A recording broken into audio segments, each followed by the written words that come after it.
Hi everybody, I'm Andrea. And I'm Danny. And you're watching Voice the Meeple. Tonight we're reviewing My Little Scythe by Stonemaier Games. Yeah, I'm sure most people that are interested in this game are familiar with Scythe, but in case you're not, My Little Scythe is just an adaptation for kids, basically, of Scythe. The basics of the game, you're controlling two characters moving around this board. It's a race to get 4 trophies out, and there are 8 different ways you can get trophies.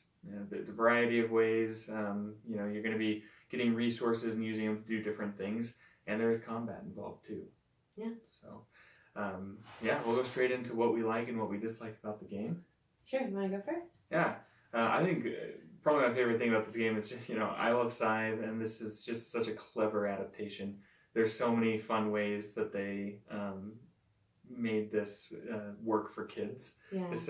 So many times our boys have seen Scythe and that it looks cool to them, so they're like, "Oh, can we play that?" And we're like, not yet. A few years, So with My Little Scythe, it's like, okay, you can play it without having to wait till you're 14. So it's just fun to see how they did it, and a lot of the elements from Scythe are here. Yeah. And they just did it in such a fun, creative way.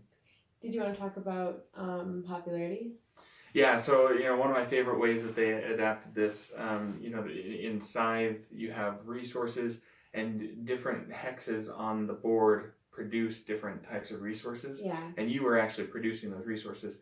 In My Little Scythe, you seek resources. So it's an action where you seek things and you roll the dice to find out where those go on the board, and then you're actually going to control where the resources go. They're gems and they're apples. And so, depending on the color of the face of that die, you put it out into that section of the map. And kind of the cool trade-off is if you give resources to another player, you get popularity. In this game, it's called friendship. So your friendship goes up. Yeah, friendship is important. It helps you get trophies. And it's the ultimate tiebreaker in the end if 2 people both have 4 trophies at the end. So it's really important. You want to keep the resources for yourself because they help you do things, but then you can get friendship by giving them away, which it's trying to balance. I don't want to make this person win, but I'd like to. So it's definitely a fun trade. Mm-hmm. I love the idea that in the original Scythe you have battles. In My Little Scythe you have pie fights. So you can see one of the resources is apples, and you're using them to make apple pies. And so you have a pie tracker instead of the power. Yeah, power. We've been playing too much of My Little Scythe. I think we're going to start talking about Scythe in terms of My Little Scythe. This is like a pie track. Yeah, I thought that was really clever.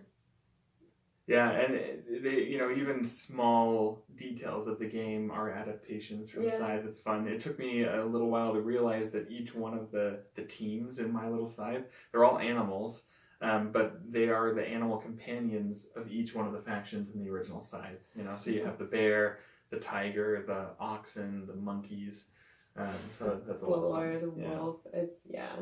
And a little note on that, unfortunately they do come unpainted. So it depends on how you look at it. They're big enough. Fortunately, you can paint your own. And this was the first game I started painting, so they're not perfect, obviously, but it was fun. It was a learning experience. Yeah, and the kids love them all painted. They have their favorites that they like to play with. So.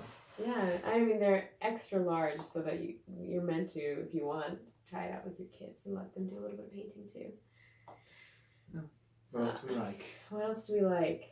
I think we really like the construction of the game. It's solid cardboard, which is excellent because kids need durable games. The design is vibrant and cheerful. It's really easy to read, really clear symbols on the mats.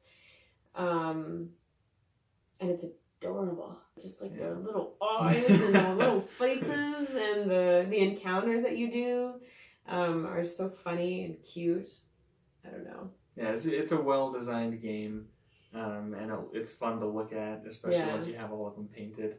The gems and the apples are fun. Yeah. It's not just like a red cube. It's actually a little apple shape. A little apple, yeah. Yeah, another thing that I like about it is the time. You know, if you've played Yeah. Scythe, especially with 6 or 7 players, it's a long game. It's an evening's commitment. My Little Scythe, it's great for kids. 30 to 45 minutes, I'd say, is about our average. So it's fast, but it also feels like you get some strategic decisions in there. Yeah. So yeah, it's a fun, quick game that you can play with your kids. Any dislikes we wanted to mention? Yeah, for me, probably the one thing that I would mainly complain about the game is in the original Scythe, you were racing not to get trophies, but to get the stars. And once the first person got 6 stars out, the game ends. But they don't necessarily win because there are other ways to get victory points besides just the stars. Right. In My Little Scythe, it's all about those trophies. So there aren't victory points apart from those trophies. You get 4 trophies. You're going to win unless someone else also has 4 trophies, and then there's the tiebreaker on friendship. I would have liked to have seen them keep some element of victory points, because sometimes you'll have someone that has a ton of resources, and it seems like they should get rewarded for having all those resources at the end. So it would have been cool if you had some kind of territory control or resource control that helped you, counterbalance not doing as well on trophies. But. And I actually feel that it's just the right level of complexity for our age kids, and I think having points like that would add a layer that might be a little too much for them. Mm-hmm. So I mean, I miss it, but I see why they dropped that from the original. Yeah. For me, what I did love about the adaptation is how much luck there is. I feel like I'm a broken record. I always say that about games, but like Danny showed you distribute resources using dice. Not my favorite. In Scythe, the different characters have different player mats, and they have individual missions. And in this one, this is the only thing that differs, an individual mission. And I feel that some of them are a little bit more powerful than others. It's not quite perfectly balanced. We also talked about how the trophies, there are 8 different ways to get a trophy, and 2 of them are much harder than the others. We feel like that wasn't quite perfectly done. So they could have leveled that either by making the other 6 harder or making those 2 a little bit easier, so that it gave you more options and just didn't feel like, oh, this is never a good strategy.